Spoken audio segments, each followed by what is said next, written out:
Hello everyone, welcome back to our YouTube channel that is a savvy forensics. आज का जो video है आपका रिवर्स ट्रांसक्रिप्शन जो है पीसीआर के बेस्ड पर वो होने वाला है, ठीक है। और आरएनए से भी हम देखने वाले हैं, तो देख लेते हैं।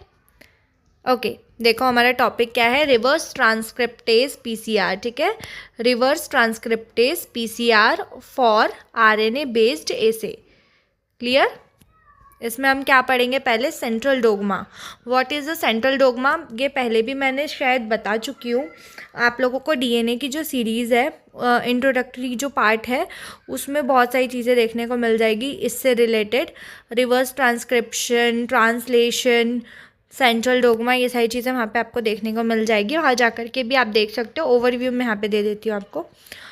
Pathways for a flow of genetic information. तो सेंट्रल डोग्मा क्या होता है, ऐसा पाथ जिसमें जो जेनेटिक इन्फॉर्मेशन है वो क्या कर रही है, फ्लो कर रही है, ठीक है। Is called the central dogma, a term coined for the by Francis Crick 1956. Okay, according to the central dogma, parental DNA serve as the template for DNA replication with RNA synthesis और transcription. यहाँ पे क्या होता है, RNA का synthesis होता है, RNA बनता है, और यहाँ पे ट्रांसक्रिप्शन की प्रोसीजर होती है, जो कि कैसे होती है, डीएनए का जो टेम्पलेट है उससे क्या बनता है, आरएनए बनता है। Chain can be use to template for the synthesize the DNA strength of the complementary sequence in a which product is refers to the complementary DNA या cDNA भी हम इसे बोलते हैं। देखो क्या होता है, सबसे पहले ये आपका डीएनए है, ठीक है। यहाँ पे इसके बेस पेयर से ये दोनों अलग अलग होते हैं यहाँ से, और यहाँ पर क्या बनता है, एक नया डीएनए यहाँ से बनता है, ये यहाँ से कट हो जाता है।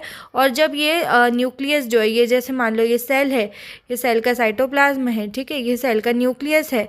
तो सेल के न्यूक्लियस में से क्या होता है, ये जो डीएनए है वो कहाँ आता है, बाहर आ जाता है। कहाँ पे आएगा, सेल के साइटोप्लाज्म में आ जाएगा। कौन सा वाला डीएनए आएगा, वो वाला डीएनए जो कि एक सिंगल स्ट्रैंड के फॉर्म में है। क्लियर है।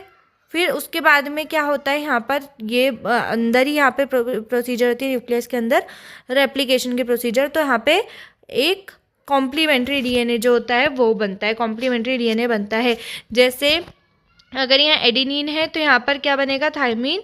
यहाँ पे थायमीन है तो यहाँ पे क्या बनेगा, एडेनिन। यहाँ पर गुआनिन है तो यहाँ पे क्या बनेगा, साइटोसिन। और यहाँ साइटोसिन है तो यहाँ पे क्या बनेगा, गुआनिन। अगर ये एडेनिन, गुआनिन, थायमीन, साइटोसिन का कॉन्सेप्ट आपका क्लियर नहीं है तो ये आपको अभी समझ में नहीं आएगा। तो आप पहले जो प्रीवियस वीडियो डीएनए वाले वो देख लो जा करके, तो आपको अच्छे से समझ में आ जाएगा, ठीक है। फिर आगे देख लेते हैं। The flow of genetic information from RNA to DNA is referred as the reverse transcription. Spelling तो ये मिस्टेक हो गई, देख लेना। देखो क्या होता है, आरएनए से डीएनए का बनना, किससे, आरएनए से डीएनए का बनना कौन सी प्रोसीजर है, रिवर्स ट्रांसक्रिप्शन है। कौन सी है, reverse transcription. Sorry. It was discovered independently by David Baltimore and the Howard Tamin in the 1970 में इन्होंने डेवलप किया था ये, और नोबेल प्राइज़ जो है वो शेयर किया था। This work reverse transcription is carried out by reverse transcriptase. इसको हम क्या बोलते हैं, reverse transcriptase that form the basic of reverse transcriptase PCR. ठीक है, क्लियर हुआ ये चीज़।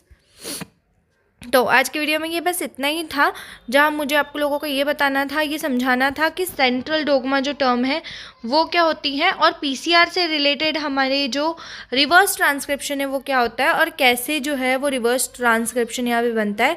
यहाँ पर इस पूरी स्लाइड में बेसिकली दो चीज़ें बहुत ज़्यादा इंपॉर्टेंट है। पहली तो ये कि ये जो साइंटिस्ट के नेम है, ये इसका ईयर, और इनने नोबेल प्राइज़ जीता था इस चीज़ में, ठीक है, याद रखना है।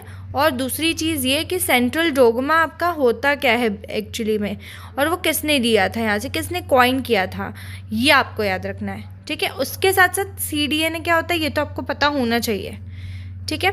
तो आई होप ये वीडियो आप लोगों को अच्छा लगा हो। अगर अच्छा लगा हो तो प्लीज़ इसे लाइक कर दीजिएगा। कोई भी क्वेरी हो तो कमेंट कर दीजिएगा। Thank you, thanks for watching.